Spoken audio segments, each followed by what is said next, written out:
అందరికీ వందనాలు తెలియచేసుకుంటున్నానండి. నేను మీ వసంత ప్రసాద్. మరి దేవుడు మహాకృపను బట్టి దేవుడు మనల్ని అందరిని ఆశీర్వదిస్తున్నాడు. ఎల్లవేళలా కాపాడుతున్నాడు. మరి ఎల్లవేళలా కాపాడుతున్నారంటున్నారు. మరి క్రైస్తవులు ఎందుకు చనిపోతున్నారు అనంటే గనక, మరి నరులారా తిరిగి రండి అని చెప్పేసి దేవుడు మనకు ముందుగానే చెప్పాడండి.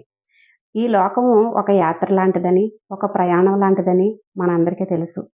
మరి ఈ ప్రయాణాన్ని దేవుని సేవలో ఉండి ముగించుకోవడం అనేది గొప్ప అద్భుతమైన విషయం. అంతేకాకుండా ఈ మధ్య కాలంలో క్రైస్తవ సంఘానికి ఒక వెన్నెముక లాంటి వ్యక్తి మరి ప్రవీణ్ పగడాల గారు మృతి చెందినట్లుగా మనం ప్రతి న్యూస్ ఛానల్స్‌లోను కూడా చూస్తున్నాము. అలాగే చాలా బాధని అనిపించింది కూడా. ఎందుకంటే మరి అలాంటి క్రైస్తవులు దేవుడి దగ్గరికి వెళ్ళిపోవడం అనేది చాలా సంతోషాన్ని అనిపించినా కూడా, దేవుడు అంత జ్ఞానాన్నిచ్చిన ప్రవీణ్ గారు మన మధ్య లేకపోవడం గూడా మనకి చాలా బాధాకరమైన విషయమేనండి. ఎందుకంటే మరి అన్యజనుల్లోంచొచ్చిన నాలాంటి వాళ్ళకి అలా ప్రవీణ్ గారు లాంటి వాళ్ళు చాలా అవసరం. ఎందుకంటే వాళ్ళ మాటలు, దేవుని దగ్గరికి వాళ్ళు నడిపించే తీరు ఏంటంటే తొందరగా దేవుణ్ణి అర్థం చేసుకునే విధంగా. అంటే ఏ సేవకుడు దేవుడి దగ్గరికి అంటే దేవుడి వాక్యానికి దగ్గరగా చెప్పడం లేదా అని నేను అనట్లేదండి.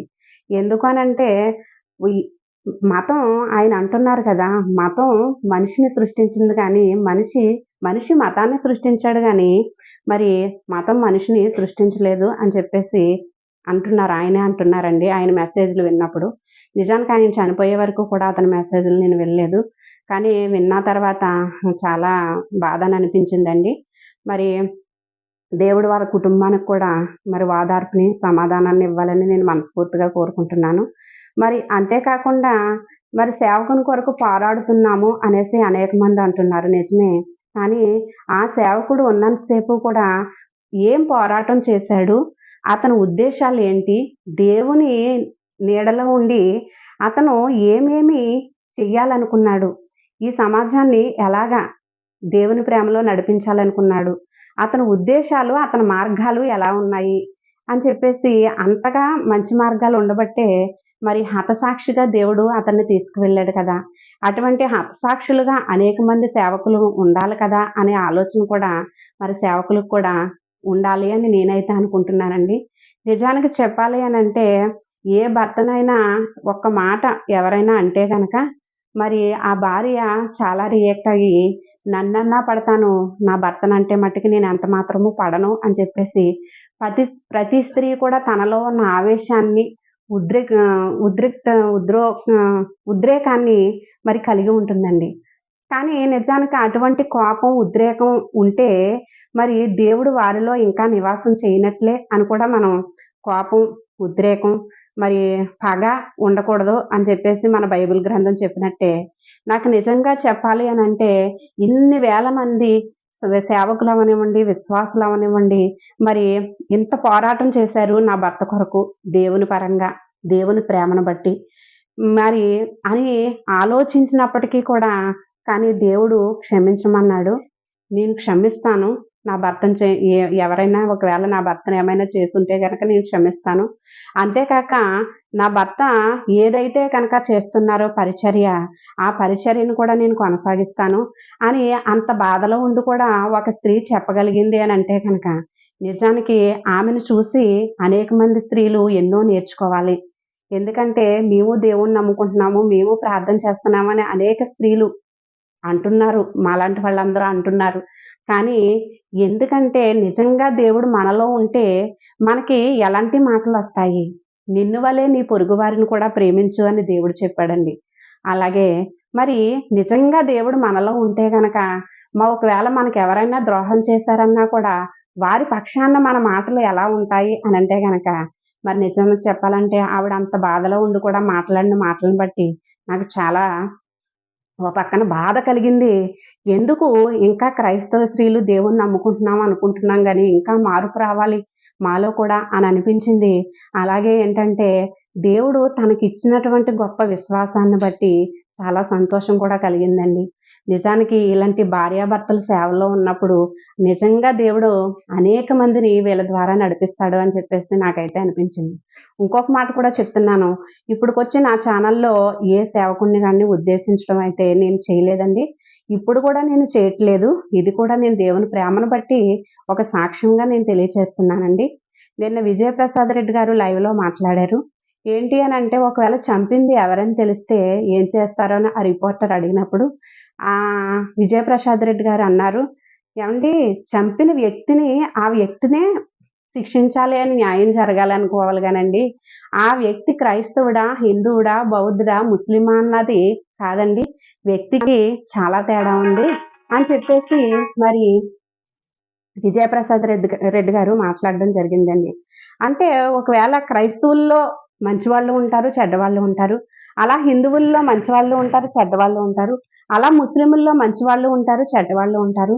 అన్నంత మాత్రాన ఒక వ్యక్తి ఒకవేళ హత్య చేసినా, లేకపోతే పొరపాటు చేసినా, ఆ వ్యక్తిని బట్టి వాళ్ళు పూజించుకునే, వాళ్ళు ఆరాధించుకునే దైవాన్ని తప్పుపట్టడం, లేకపోతే ఆ మతాన్నంతటిని కూడా తప్పుపట్టడం అనేది కరెక్ట్ కాదండి. ఒకవేళ ఎవరైనా హత్య చేసుంటే గనక, ఆ వ్యక్తిని మాత్రమే ఆ వ్యక్తిని గురించి మాత్రమే మాట్లాడండి. అతనికి మాత్రమే శిక్ష వేయాలి అనండి. ఎటువంటి మరి మత మతోన్మాదులు మతానికి సంబంధించిన వాళ్ళు అని చెప్పేసి వీళ్ళ మతం వీళ్ళు చేశారు, హిందువులు చేశారు, క్రైస్తవులు చేశారు, బౌద్ధులు చేశారు, ముస్లిమ్స్ చేశారు అన్న మాట రానివ్వద్దండి. అది చాలా తప్పు అని చెప్పేసి విజయప్రసాద్ రెడ్డి గారు మాట్లాడారండి. నాకు చాలా నచ్చుతాయండి అలాంటి మాటలు. ఎందుకు అనంటే గనక క్రైస్తవ సమాజాన్ని తప్పు పట్టించే వాళ్ళు కొంతమంది ఉంటే, క్రైస్తవులు అనంటే ఎలా ఉండాలి? ఎలా ఆలోచించాలి? ఎందుకంటే ముందు మనిషి ఏ రీతిగా ఆలోచిస్తే మరి మనం నమ్ముకునే దైవం మీద కూడా మనల్ని చూసి కూడా గౌరవిస్తారు కదండీ! యేసయ్య మరి ఆలోచించే విధానం ఎంతో జ్ఞానమైంది కాబట్టి, ఆ జ్ఞానాన్ని కూడా మనం కలిగి ఉన్నాము అని చెప్పేసి ఆలోచిస్తూ ఉంటారండి చాలామంది. అలా ఏంటంటే నిజంగా ఈ సేవకులు చెప్పిన మాటలను బట్టి చాలా సంతోషం వేసింది. నిజమే ఆనాడు కయీను, హేబేలు మరి మరి రక్తపు మడుగులో పడున్నప్పుడండి, మరి నిజానికి చెప్పాలంటే ఆ సహోదరుడు చంపినప్పటికీ కూడా తన రక్తం దేవునికి మొరపెట్టిందంట. అలాగే ఒకవేళ ఈ సేవకుడు కూడా హతసాక్షి అయినప్పటికీ కూడా అవడానికి ఈ లోకమందుని అవడానికి కూడా ఏంటి అనంటే గనక ఒకవేళ అది పొరపాటున ఏదైనా జరిగితే ఖచ్చితంగా దేవుడు నిజానికి చెప్పాలంటే నాకు మరుగైంది ఏదీ లేదు అని దేవుడు చెప్తున్నాడు కదా! నిజానికి చెప్పాలంటే ఆయనకు మరుగైంది ఏదీ లేదు. అలాగే మత్తయి సువార్తలో కూడా మరుగైంది ఏది కూడా బయటపడకుండా ఉండదు అని చెప్పేసి రహస్యమైనది ఏది కూడా బయటపడకుండా ఉండదు అని చెప్పేసి కూడా ప్రభువే చెప్తున్నారు. మరి నా నిమిత్తము తన ప్రాణాన్ని పోగొట్టుకునేవాడు దాన్ని దక్కించుకుంటాడు అని కూడా ప్రభు చెప్తున్నారు. ఈరోజు నిజంగా ఆయన ప్రాణాన్ని పరలోకమందు దక్కించుకున్న వారుగా మరి పాస్టర్ ప్రవీణ్ గారు బ్రదర్ ఉన్నారని చెప్పేసి నేనైతే మనస్ఫూర్తిగా నమ్ముతున్నానండి. మరి నిజానికి చెప్పాలంటే నిజమే ఒక రకంగా మరి రాళ్ళతో కొట్టడం ఇలాగ రచ్చలో కొన్ని చోట్ల జరుగుతూ ఉంటాయండి. కానీ మరి క్రైస్తవులు ఇలా చేశారు అన్న మాట లేకుండా, ఎటువంటి పొరపాట్లు లేకుండా మరి మరి ఆహ్, సేవకులందరూ కూడా ప్రతి ఒక్కళ్ళని కూడా మోటివేట్ చేసి మనం క్రైస్తవుల్లా ఉండాలి. మిగతా వాళ్ళనెవరిని కూడా మనం దాడులనేవి మనం చేయకూడదు. అది ఒకవేళ ఏదన్నా మతోన్మాదాలు జరిగితే గనక మరి ఇది క్రైస్తవులు పెట్టిన చిచ్చే అని మాట వేసుకోకుండా ఉండాలి అనేసి చాలామంది మోటివేట్ చేసే ఉంటారండి నిజంగా.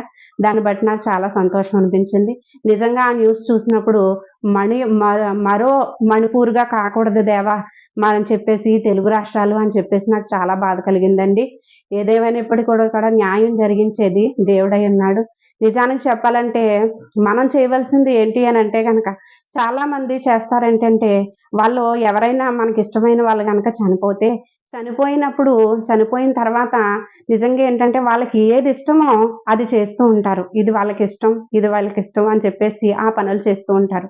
వాళ్ళు ఏం చేస్తారనంటే ఆ రోజుకే వాళ్ళు పెట్టే విందులోనవ్వనివ్వండి, లేకపోతే వాళ్ళు చేసే కార్యక్రమాల్లోనవ్వనివ్వండి, వాళ్ళకిష్టమైన పనులు చేస్తారు.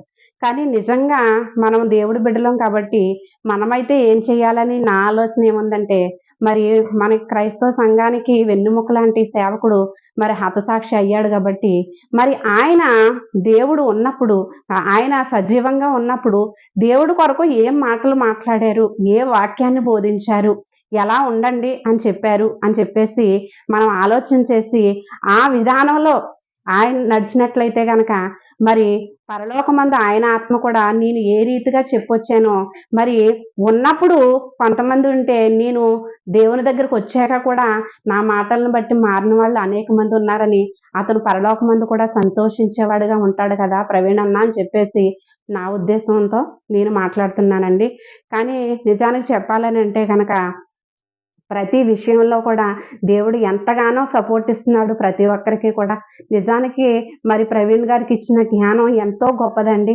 మరి ఆయన ఇంకో ఇంటర్వ్యూ జరిగినప్పుడు క్రైస్తవుల్ని చంపేస్తున్నారండి. క్రైస్తవుడిని చంపితే పాపం కాదా అని చెప్పేసి ఒక లేడీ ఇంటర్వ్యూ చేస్తున్నప్పుడు కూడా ఆయన ఏమంటున్నారంటే గనక క్రైస్తవుడిని చంపితేనేనా పాపం? ఇంకే మతం వాడిని చంపితే కోపం కాదా?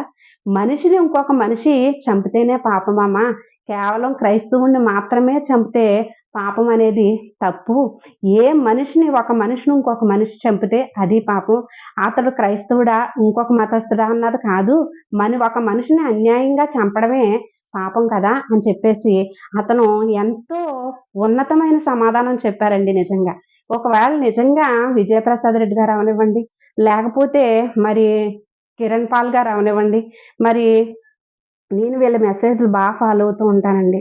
కిరణ్ పాల్ గారు అవనివ్వండి, మరి ప్రవీణ్ గారు అవనివ్వండి, మరి వీళ్ళ మెసేజ్‌లు మనం విన్నప్పుడండి ఏంటి అనంటే గనక మనం ఏ రీతిగా అసల నడవాలి? దేవుని గురించి ఆలోచించే విధానంలో మన ఆలోచన ఎలా ఉంది? మన ప్రవర్తన తీరు ఎలా ఉంది? మనం నడవడంలో ఎలా ఉంది? ఒకళ్ళని నడిపించడంలో ఎలా ఉంది? అని చెప్పేసి మనలో మనకి ఆలోచన అంటూ కలుగుతూ ఉంటుందండి ఖచ్చితంగా. మరి ఇవన్నీ మాటలు విని కూడా అనేక మంది కూడా బలపడతారు అని చెప్పేసి నేనైతే హృదయపూర్వకంగా నమ్ముతున్నానండి. నిజానికి చెప్పాలంటే మరి ప్రవీణ్ అన్న వాళ్ళ తల్లి కొరకు మరి కూడా నా తల్లి కొరకు ప్రార్థన చేయండి అని ఒక మెసేజ్‌లో చెప్పడం కూడా జరిగింది. నా తల్లి బలహీనంగా ఉంది. నా తల్లి కొరకు ప్రార్థన చేయండి అని చెప్పేసి ఆయన చెప్పి అప్పుడు ప్రార్థన చేయడం కూడా జరిగిందండి. అలా ఏంటంటే మరి నా కొరకు నా బిడ్డ ప్రార్థన చేయమన్నారు. ఈరోజు నా బిడ్డను కూడా దేవుడు తీసుకున్నాడు అని చెప్పేసి ఆ తల్లి ఎంత వేదన అంటే చెప్పలేము. వర్ణనకు అతీతం ఆ తల్లి వేదన. అలా ఏంటి అనంటే గనకండి మరి ఆ తల్లి కొరకు కూడా ప్రార్థన చేసే బాధ్యత ఈరోజు, రేపు పోరాడటం కాదు గానీ, అతన్ని మన కుటుంబ సభ్యులో ఒకడుగా, అతని కుటుంబాన్ని కూడా మన కుటుంబంగా భావించుకుని, మరి హతసాక్షిగా నిలబడ్డ ఆ ప్రవీణ్ అన్న కుటుంబం కొరకు కూడా అనుదిన ప్రార్థనలో ప్రతి క్రైస్తవుడు, క్రైస్తవురాలు అనుదిన ప్రార్థనలో పెట్టుకుంటూ అంటే మన స్థానిక సేవకులకి మనం ఎలాగా ప్రతిరోజు ప్రార్థన చేస్తామండి. ఇలాగా హతసాక్షులైన మరి సేవకుల కొరకు, వారి కుటుంబాల కొరకు కూడా మనం ప్రార్థన చేయడం చాలా ముఖ్యం. సరిహద్దుల్లో సైనికుల కొరకు మనం ప్రార్థన చేస్తామండి. మరి మనల్ని, మన ఆత్మల్ని రక్షించాలనే ఈ సైనికుడి కొరకు కూడా మనం తప్పనిసరిగా ప్రార్థన చేసే జీవితాన్ని కలిగి ఉండాలని మరి నేనైతే హృదయపూర్వకంగా కోరుకుంటున్నాను. మరి ఈ కొద్ది మాటల్ని దేవుడు దీవించాలని, మరి అనేక మందికి ఈ మెసేజ్ అందాలని మరి దయచేసి ఇందులో ఎటువంటి తప్పు ఒప్పులు అయితే లేవు కాబట్టి మీ సహోదరునే అనుకుని ఏ బ్యాడ్ కామెంట్స్ కూడా దయచేసి పెట్టకండి. మరి అందరికీ వందనాలు. వసంత ప్రసాద్ అనే నా ఛానల్ లైక్ చేయండి, షేర్ చేయండి, సబ్స్క్రైబ్ చేయండి. Thank you for watching.